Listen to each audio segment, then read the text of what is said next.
Hey guys, it's Joe McNeil here, and I'm going to be reading today from James chapter 4, picking up from verse 3. You ask and do not receive because you ask wrongly to spend it on your passions. You adulterous people, do you not know that friendship with the world is enmity with God? Therefore, whoever wishes to be a friend of the world makes himself an enemy of God. So what does this mean?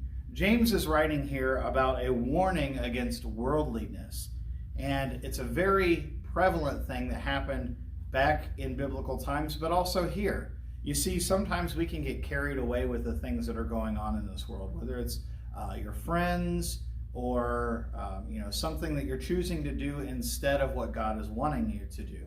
So anytime that we pick a path that is different from what God wants, God doesn't like that. God wants us to follow His ways. And sometimes it could be something as harmless as hanging out with your friends. But if you're making this more important than God, then God notices that and He understands that.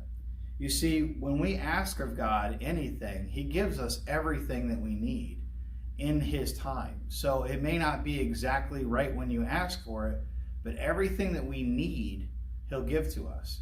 Now, we can ask Him for $1 million. That doesn't mean He's going to give it to us unless that's something He chooses to do.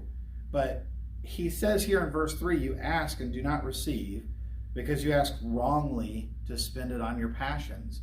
So when we're praying to God and we're asking for things, are we asking because we want it for our own joy, for our own fulfillment, for something outside of what God wants? Or are we wanting it to bless people? Are we wanting it to help other people out? Are your prayers focused on yourself or on other people? In verse 4 it says, you adulterous people, do you not know that friendship with the world is enmity with God?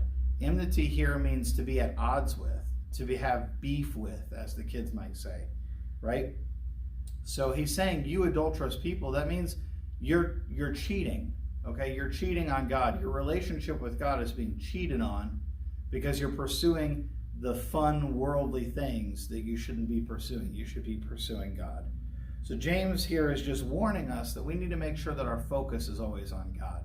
He's going to be the most important thing in your life. I could personally attest to that, and hopefully you find that for yourself, that when you're pursuing God, He's going to give you every single thing that you need. It may not be every single thing that you want, but it will be every single thing that you need.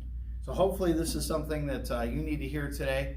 When you pray today, just pray that God will give you everything that you need in your life, and seek out the things that He wants for your life, not just the things that you want. I hope you have a great week, and we'll talk to you later.